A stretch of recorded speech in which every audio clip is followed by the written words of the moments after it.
If heaven exists, she would like God to say, there is plenty of room here for you and your shoes. All the way from Wilmington, Ohio, please welcome Kay Francis.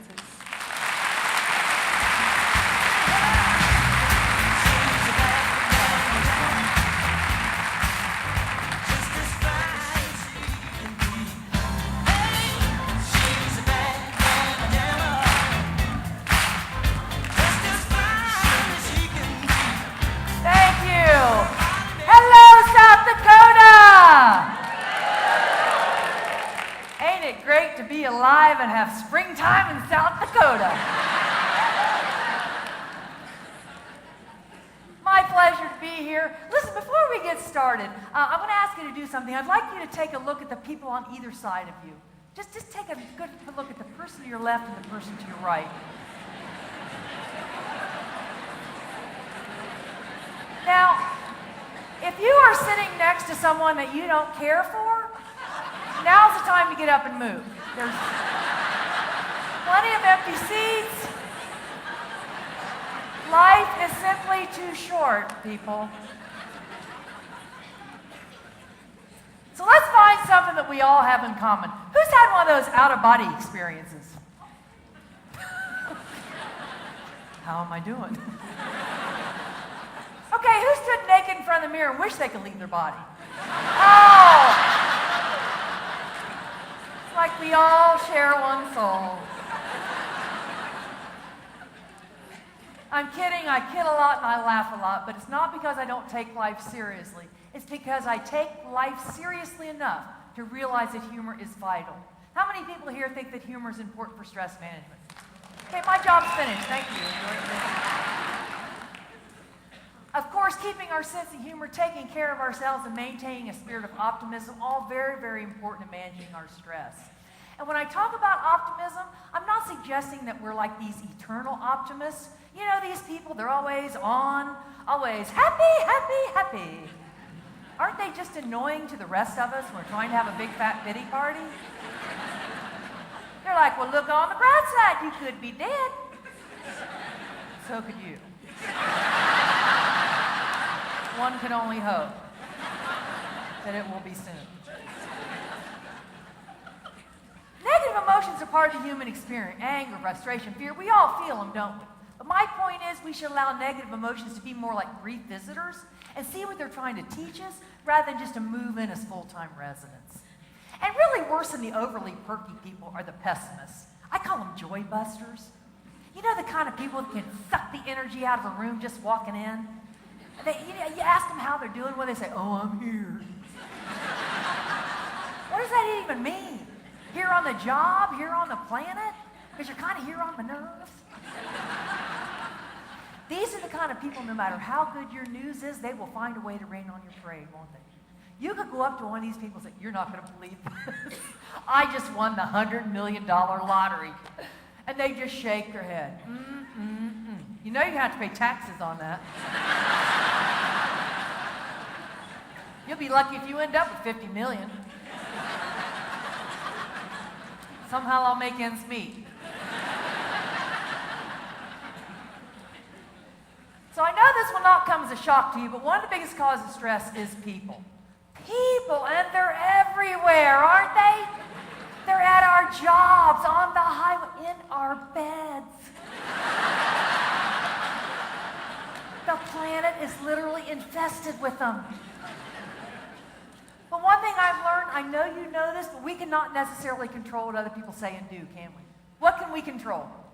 How we react to what they say and do. Isn't that about the only thing within our control? And I know this is eye-opening, but people can be rude. I know. And I think they're even well-meaning sometimes, but they ask inappropriate questions. Do you ever get that? Like they'll go up to a childless couple, when y'all having a baby? You know, newlyweds, or no, that's the newlyweds, when you having a baby, or when you two getting married, or somebody like me, well, I heard about that rash. You know, it's just rude.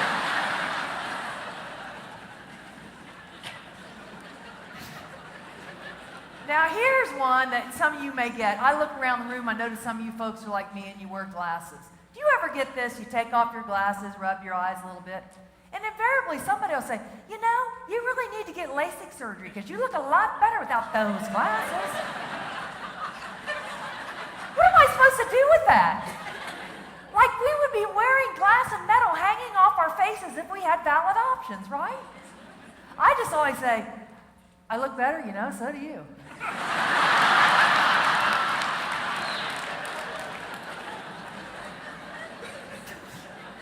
Okay, I don't actually say that.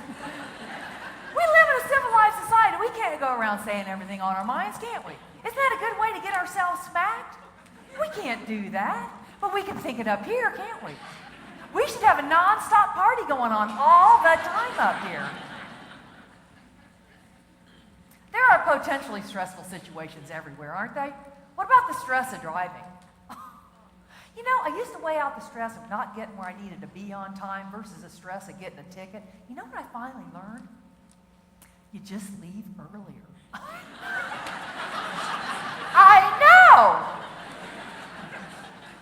Because at my age, I can't bat my eyelashes at the young cops and get out the tickets. I'm like, you really want to give me that ticket?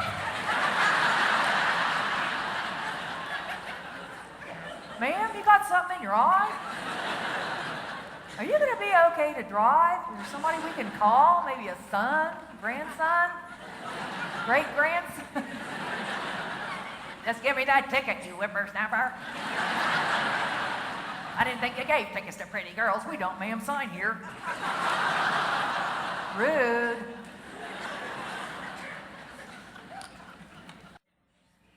We have to laugh. We have to keep our sense of humor.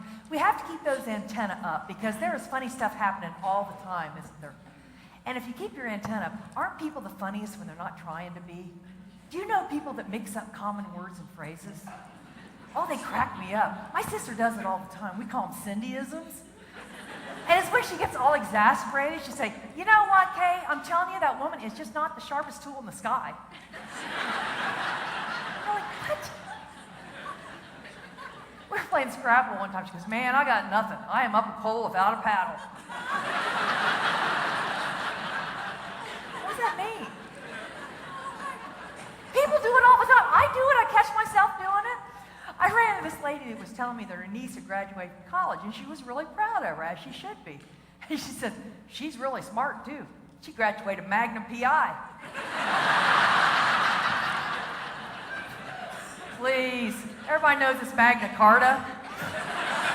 This is where I like to compare how times have changed by comparing our songs. Now, this is a song by a woman named Vicky Carr from 1967, and it went like this. I tell myself, don't be a chump. Who cares? Let him stay away. And then the phone rings and I jump. And as I grab the phone, I pray, let it please be him. Oh, dear God, it must be him. It must be him. Or I shall die. Or I shall die. Hello, hello. Oh, dear God, it must be him. But it's not him. And then I die. That's when I die. How pathetic was she? I don't understand why he didn't call.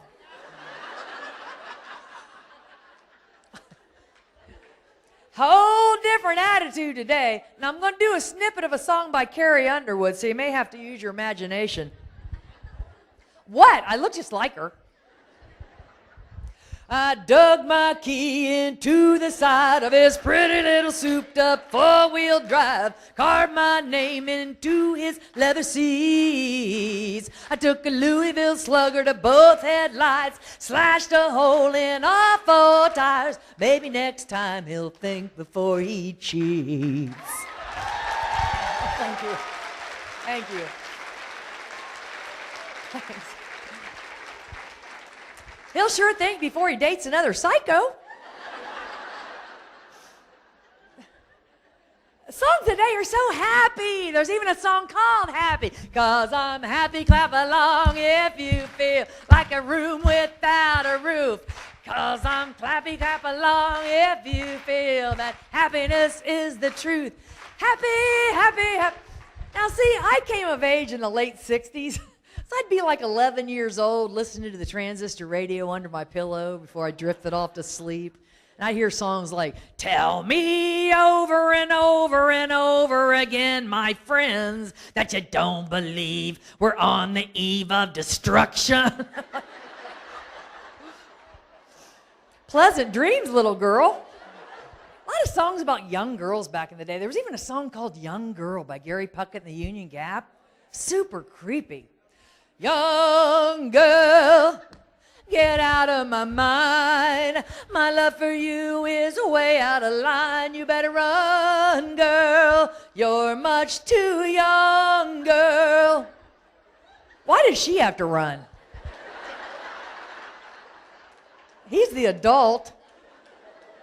Oh, I guess he was stuck in that windowless van. With that ankle bracelet.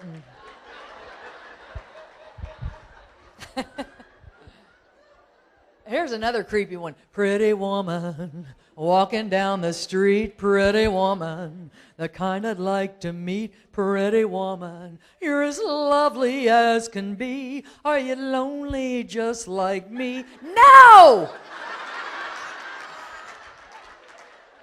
She's pretty, leave her alone!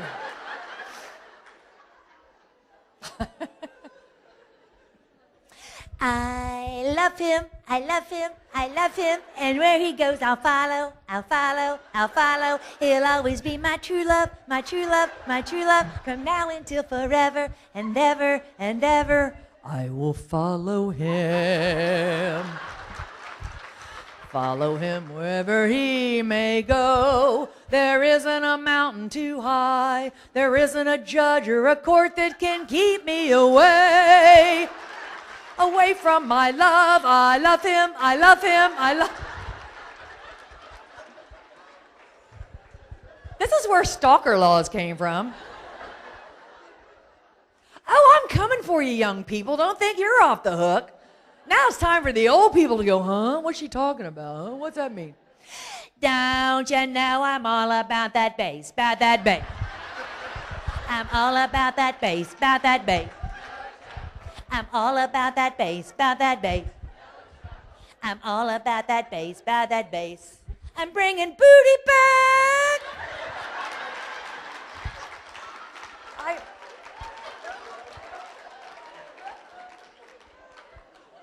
I didn't know Booty ever left. Adam Levine. Grrr.